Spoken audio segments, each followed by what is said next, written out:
Hey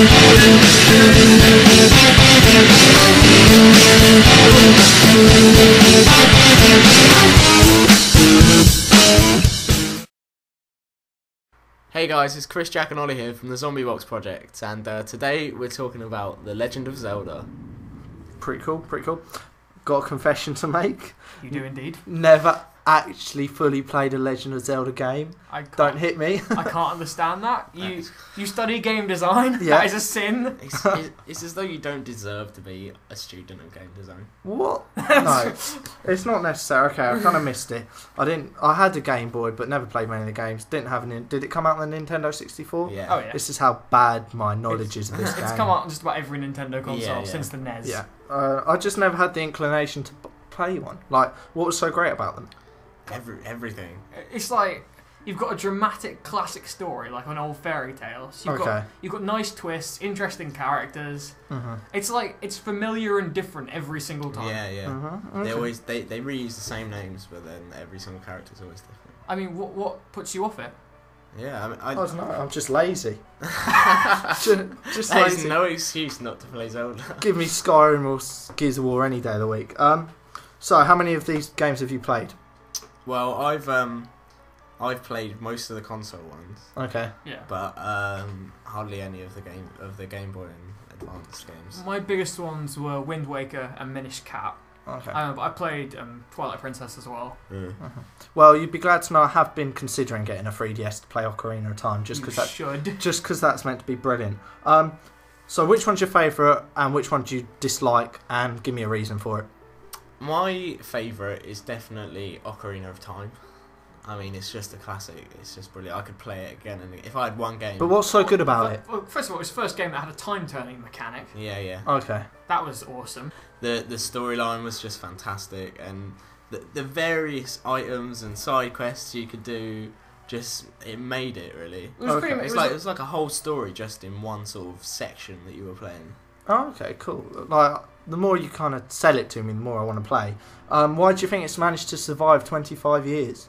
One of the longest gaming franchises out there. It's just genius, the way it's written and stuff. I mean, well, okay, you see the background at the moment. You've got Majora's Mask, the game that scared the crap out of me when I was younger.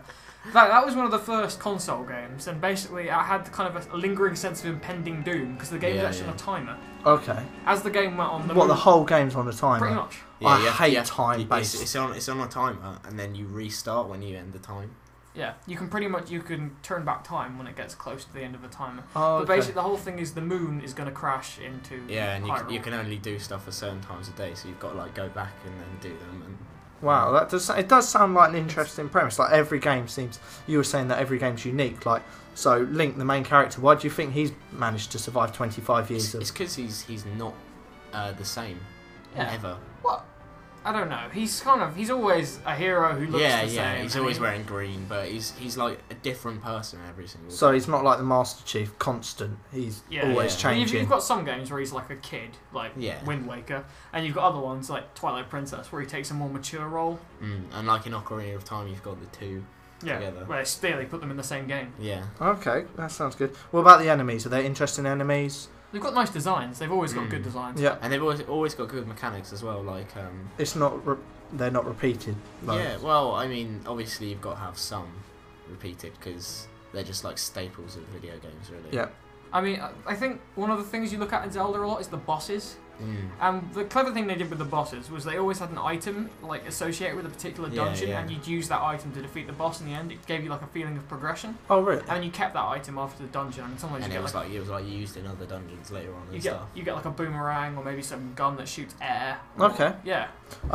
So now that Zelda is now on the Wii and will eventually be on the Wii U, how do we feel about motion controls? Do you like it? Is it gimmicky? Well, I had Twilight Princess, but it was fun. You know, it gave it a new twist. Mm-hmm. It was quite intuitive.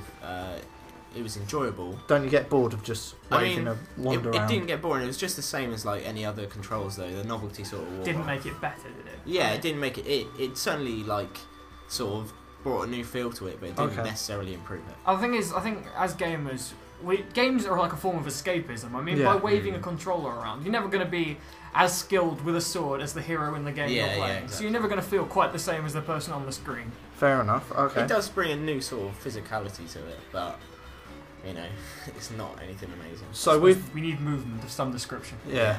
So with the Wii U coming ever nearer, how do you feel about Link coming to us in HD? Is it with Zelda on a Wii U? Are you going to get the Wii U for Zelda, or are you just going to like wait? I think the Wii U. I'll be interested to see what Microsoft and Sony bring to the table before I buy a Wii U. Okay. I think the promise of decent third-party games with really nice graphics, a clever control system, the ability to play on the controller rather than just a TV, that could be really awesome. Yeah. Stops family arguments. But I think Zelda as a whole, I wouldn't buy it just for Zelda, especially considering So the thought of missing out on a Zelda game, that wouldn't affect you at all? I mean, I missed out on all the Game Boy games and stuff like that. Well, almost all of them, and a few of the console ones, but it never really hurt me that much. I mean, you'd want to play them if you got the opportunity, them, but because I guess you don't really need to. Don't get us wrong here. It's not like once you've played one Zelda game, you've played them all. Yeah, definitely. But it's the same with if you miss a Mario game, you know what the basic premise is going to be. Yeah. In Zelda, you know it's going to be a boy finds the Master Sword and goes and saves Princess Zelda in some form or another. And that is fun over and over again. Definitely. But it's not as though you could pick it up later on even. You know? Yeah. You could just go back to it. Okay. So, do you think Zelda's for the hardcore? It's for the hardcore fans, but not necessarily hardcore gamers. I mean, it's not a really hard game. It requires some thought. I mean, beating some bosses has really stumped me over the ages. Yeah. I mean, what are the boss designs like? Are they all varied? Are they interesting? You get to really massive bosses actually. Okay. It's one of the. It was one of the first games that had bosses that were at least 4 times the size of you. Yeah. I mean, Ganon's always really threatening and overpowered, and this is my favourite game coming up right now. What? Ocarina of Time. Nice. So what did you? I think you missed this question. What do you most dislike about a Zelda game? Most dislike. Is there anything to dislike? The thing I disliked about Twilight Princess was the wolf thing. Mechanic, yeah. Yeah, it was I didn't enjoy being the wolf. It wasn't as fun as being Link because you haven't got any items and stuff like that. I think so I just didn't want to change into the wolf as much as I did. Some of the older games had some pretty irritating mechanics. I mean, like the owl that triggered every time you walked through the area. And but that only got boring after your second playthrough, really. Yeah, and you had to listen to everything he said, and you said it again if you clicked A when you tried to skip all of his speech. And also another thing, you can't in the older games you can't skip the speech without skipping the whole speech. Yeah, you can't it speeds up. Yeah, speeds up until you can't read it, and then you just miss the whole speech. And you have to get him to repeat it. Do you think it's time to give Link a voice? No. I think Link should never have a voice, in my opinion. I mean, I think he's the fairy guy. Yeah, Tingle. Fucking Tingle. It is like that's my one qualm with Zelda games. They've got some really annoying characters in places. Yeah. And the bomb salesman. Just there's a few characters who I hate. Okay. The Deku Tree's awesome though. Okay, so to round things off, guys, I'm probably not the best to ask this question, but which Zelda game has the best art style? Leave interesting and creative comments in the section below. I think that's about it for today. Yeah. We're going to wrap up there. Thanks for listening, guys. See ya. Bye.